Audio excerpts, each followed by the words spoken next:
Hey guys, what's going on? So I had a couple people, as far as I saw, maybe I had more, to ask me what I did about my asthma. Now I have to do the disclaimer because I'm not a doctor. I can't tell you what to do. I can't give you medical advice. I can't say that I cure things because I'm not a doctor. But this is what I've done. And if you want to listen to what I've done, you have to make the decision whether that's right for you. But seriously, dudes, all I did, I just changed my diet. It's not like even what I'm gonna get in trouble for telling people to eat vegetables, really? Okay. But I gotta protect myself since things are all crazy and shit. Okay, so first of all, I was trying to look for this book today. And I'm so mad. I think I gave it away. I've bought this book. Literally, I've bought this book 3 times because I've given it away to other people. It's called The Autoimmune Solution by Dr. Amy Myers. And she's an MD, and she's actually in Austin. I was hoping I'd run into her one day and be like, oh my God, I read your book, I love it. But she is, well, let me just tell you a little bit about her, and I'll tell you about the book, and then I'll go into my asthma stuff. It's all related. So she's an MD that had Hashimoto's disease, and she actually cured herself of Hashimoto's disease. And she began researching into autoimmune diseases, and it's all linked pretty much in the sense that it's some type of inflammation in your body. So Hashimoto's disease is like inflammation of the thyroid. Asthma is inflammation of the bronchial tubes.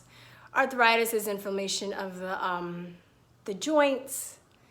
There's some stuff going on with your liver. I don't know exactly, I'm trying to think diabetes, but that's all related, like inflammation somewhere in one of your organs or your body parts that's causing dysregulation and pain. She explains in her book way better than I just did. But anyway, so she wrote this book, and she specializes actually in curing people of autoimmune diseases. She's hella expensive, so I can't afford her. But her protocol, she was generous enough to write a protocol in her book.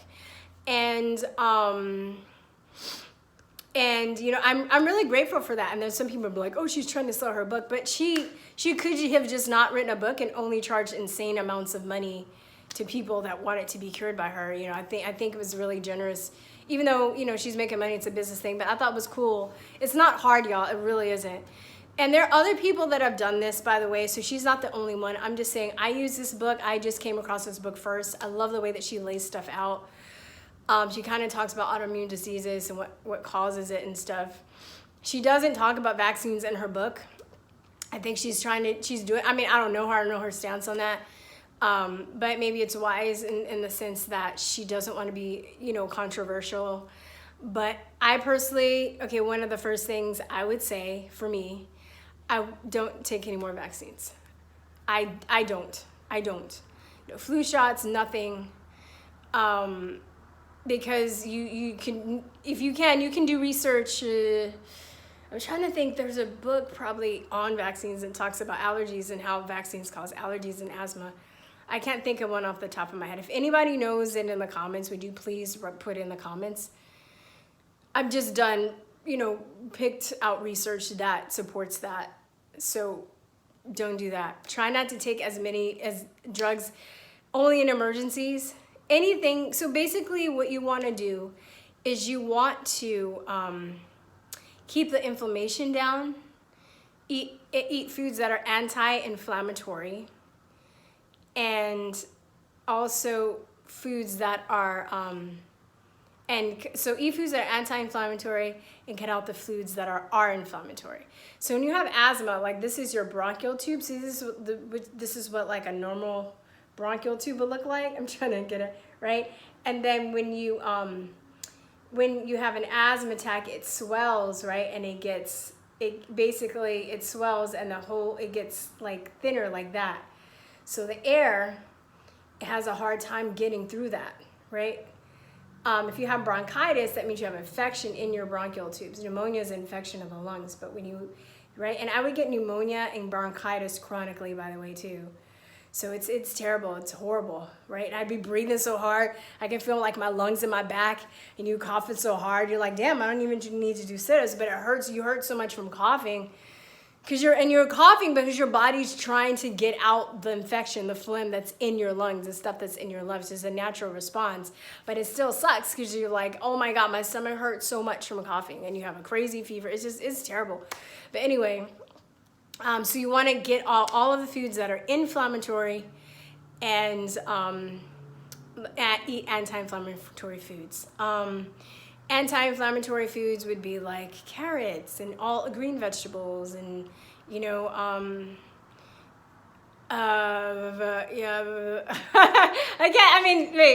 can't think. Okay, just like lots of vegetables, right? So in this book at the end, which he suggests that you do, is you have to take out a list of foods for like 30 days. And I like in the end of the book, she has recipes, right? A lot of really good recipes for people.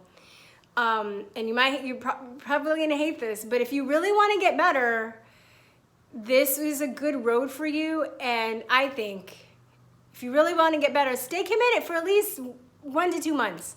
See if you see a difference, right? So you basically clean, like, you know, take all these foods out, the list of foods. It's gonna be like all the good stuff, y'all. It's gonna be like grains, gluten, sugar, probably nightshades.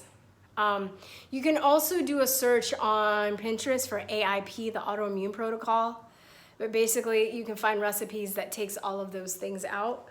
And you have to get, and then she also has some supplements that you can take, and you don't have to take those supplements. You can probably take that book and go to a health food store, because that's what I did.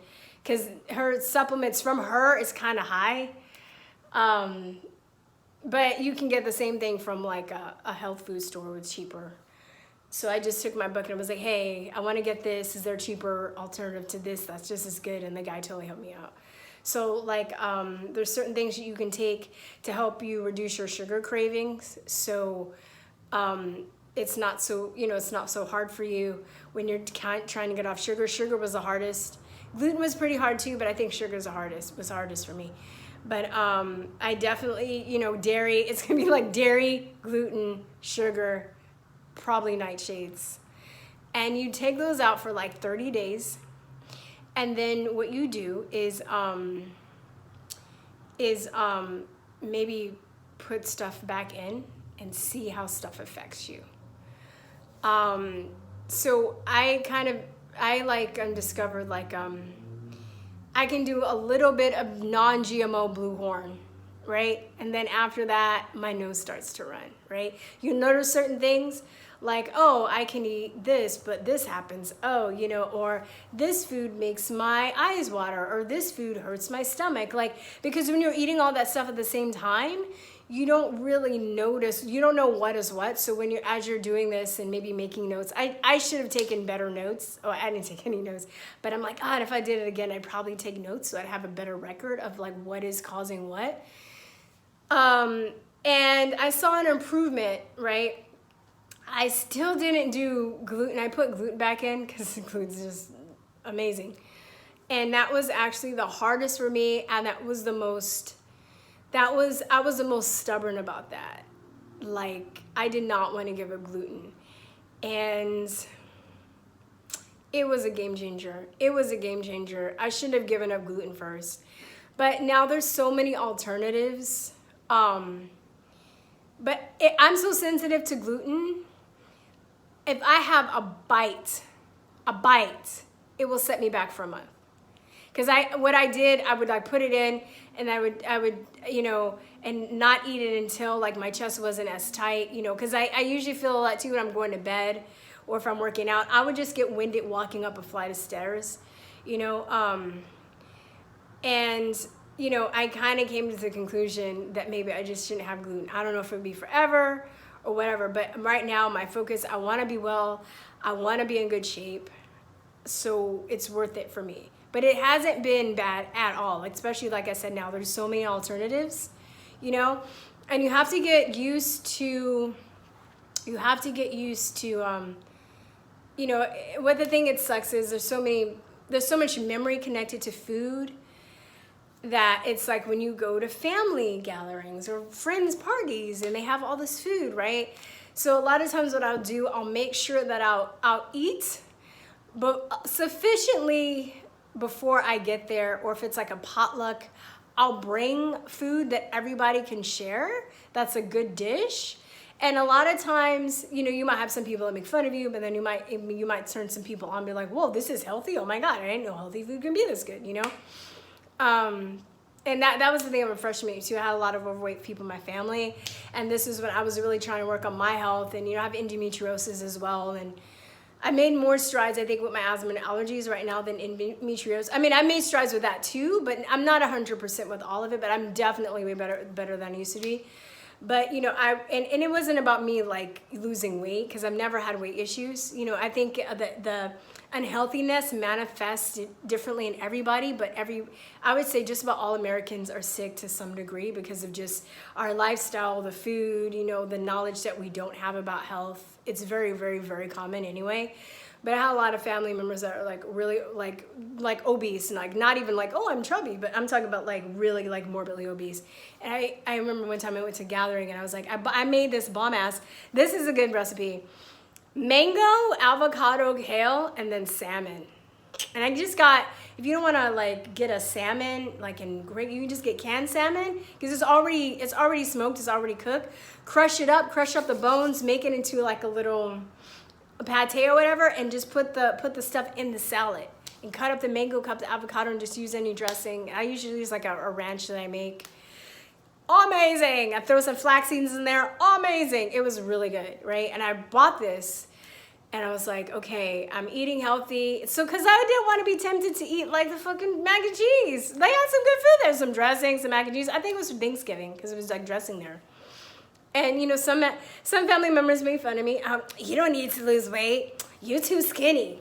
You don't, what you eating a salad for? I'm like, all right, whatever.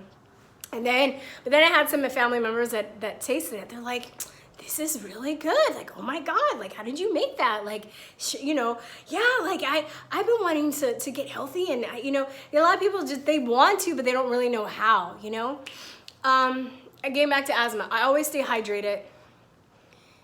I try and drink as much water.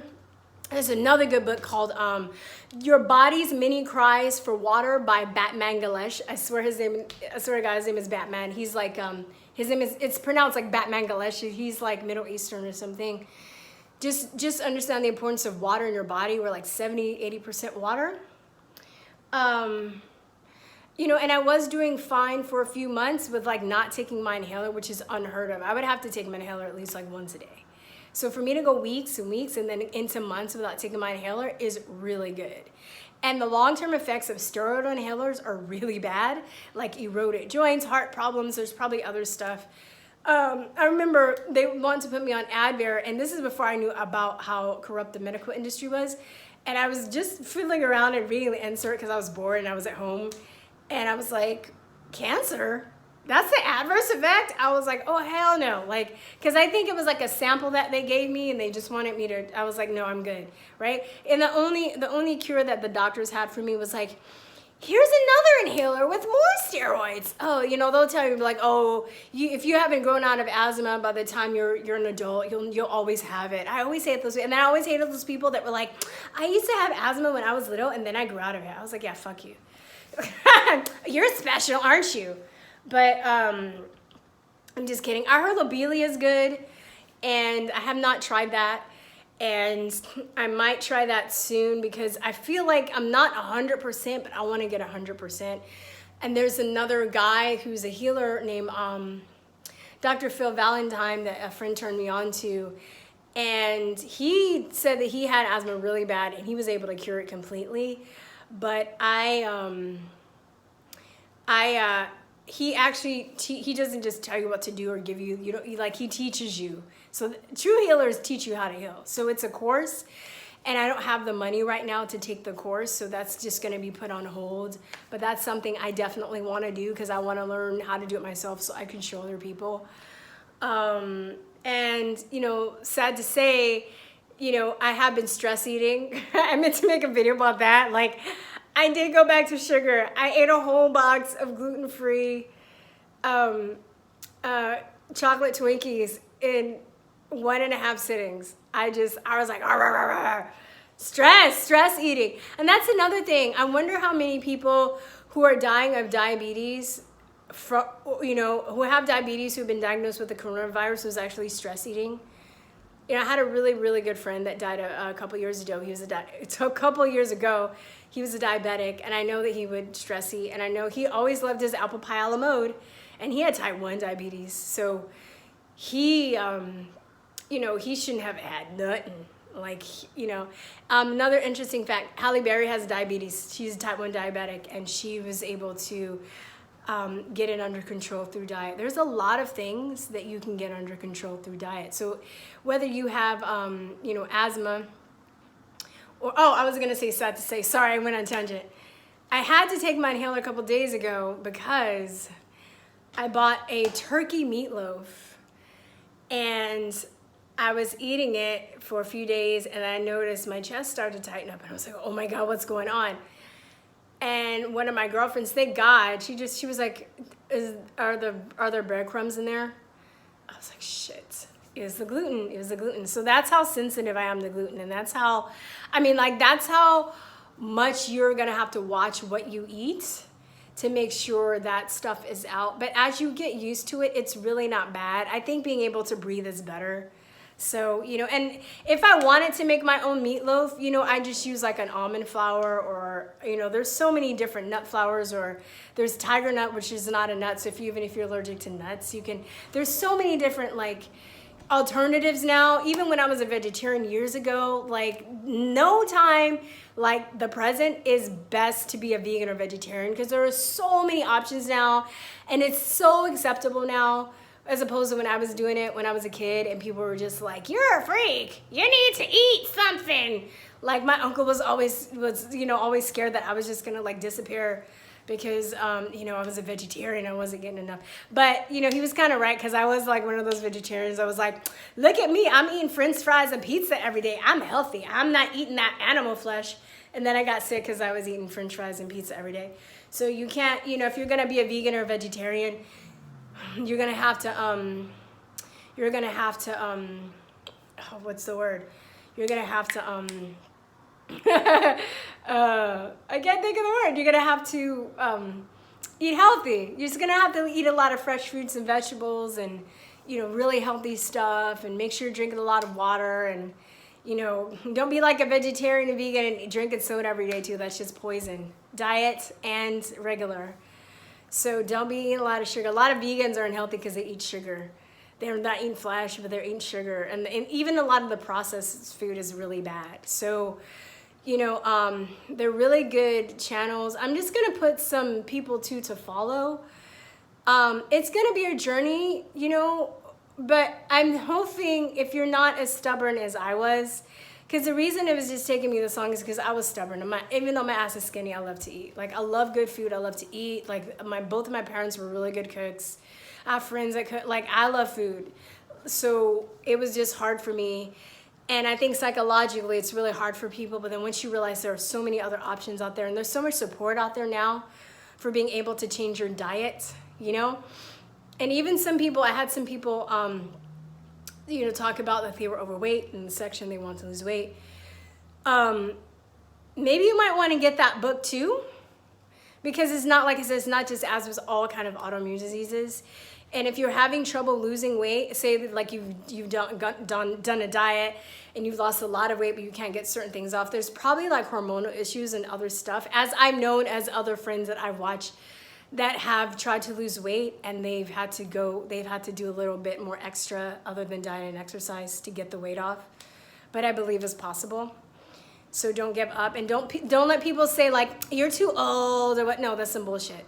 That's some bullshit. You're never too old to heal yourself. Never. I don't believe that. I've just also, because of this work that I've been doing, I have made a lot of friends in the health freedom movement. I have a lot of friends that are into, you know, health food, and I've seen you know, so many like amazing transformations for people that had diseases or disorders that they were told by the allopathic medical industry that they would never be able to cure. And it's not because those doctors were bad or mean, but it's because according to their training, they're only, you know, it's very compartmentalized, and they just, what they know is just like in a box. So, but there's Robert Scott Bell. I consider him, I was like, it was like, he's my big brother, because he's one of the first people that really got me on this health train. And I don't know if you're familiar with his show, but he had really bad digestive issues to the point where he wouldn't have bowel movements for like days at a time, and he'd have to be hospitalized. Like his gut was fucked up, and he was able to heal himself. And he wanted to be a doctor at the time when he was a kid, because he was like, a lot of people, I wanted to be a doctor for a while, because and then I discovered the arts, and I was like, I want to know medicine. No, I still like that stuff, but you know, I think a lot of people that want to go into medicine too, they want to, you know, I find because they were sick themselves, or they had somebody close to them that was sick, that they wanted to help. So, but he, you know, he's doing a lot of talk about the coronavirus right now. But if you kind of go into his archive, you might be able to find some stuff on what you're looking for. And he always has all kinds of medical professionals on, and he's very good about letting people speak. Even if he doesn't agree with him, he has a lot of people on that he doesn't even agree with either, and he just kind of lets them say their piece. He's like the most diplomatic person I know, and he's really good at like being strong in his stance, but also he has a lot of patience with people, and he lets people talk, and he's really good at like bringing people together. He's like anomaly. Like, I think the only other person I would really say that's, oh, well, Del Bigtree is pretty good like that too. Anomaly, Del Bigtree, and Robert Scott, they're really good at that. But anyway, he's a good show. Yummy Mummy, she's phenomenal. She's funny as hell. She's woke as fuck. She gives away, but she's no nonsense. So if you get by her easily, then, you know, I don't know. But, you know, you go through her archive. She gives really good lectures. She has a tremendous amount of information that she gives away for free. She sells a lot of really good products. Most of them she makes herself. So, you know, she had somebody in the comment section the other day that was like, oh, like, you're just trying to sell your stuff. Yeah, no shit, motherfucker. She just gave you an hour lecture on how to heal your liver. You can't buy a supplement from her to support her? Yeah, you suck. How about you suck? How about you? How about that? So that kind of took me off. But anyway, so she's good. Dr. Eric Berg. Somebody reminded me of him, and I totally forgot. Dr. Eric Berg, and then there's another Dr. John Bergman has really good stuff. Also, Dr. Axe. Dr. Phil Valentine. I haven't seen, I don't think he does a radio show or anything anymore, but I've seen lectures that he's given or just talks, but they don't really, as far as I've found, if you guys know some stuff, I want to know more about him. He's very interesting, and I'm just getting turned on to his work. And if there are any other doctors that, you know, are really vocal about teaching people how to heal themselves naturally, please let me know. Those are the few that I know about that I promote incessantly, because I just think that they're brilliant. I think that they're good spirits, and I think that, you know, anybody that's teaching people to heal themselves, they're the true healers, instead of the people that's like, oh, well, you just pay me, and then, you know, I'll tell you what to take, but I'm not going to teach you how your body works and stuff. No, like they will teach you how your body works. They will teach you, you know, Robert Scott Bell's mantra is the power to heal is yours. And the thing that I really hate about this coronavirus is because people are so ignorant about this stuff, you know, they're scared of this virus that they can't even see. They don't understand how they can protect themselves from anything, right? So they don't have to be scared. But, you know, Dr. Shiva, everybody, yeah, Dr. Shiva. But, you know, he made a good point the other day. He's like, because people are ignorant of this stuff, he goes, they own you. And they do. They own a lot of people. Because people are running around, you know, I went to this one place and everybody that was like wrapped in plastic bags. They looked ridiculous. Okay, this is what they think that's going to help. They think that's going to save them, but okay, you know. So I hope that helps. I'll leave those links below. You can also, the Amy Myers book that I mentioned in the beginning of this video, if you type in Dr. Amy Myers, I think she has her own channel. I think you could listen to some of her interviews. She's a cute little bob. She's a cute little lady. She's not old, but she's, you know, she's a cute little old lady. She's a cute little, yeah, cute little bob and stuff. That's what she's, the white woman with a little bob.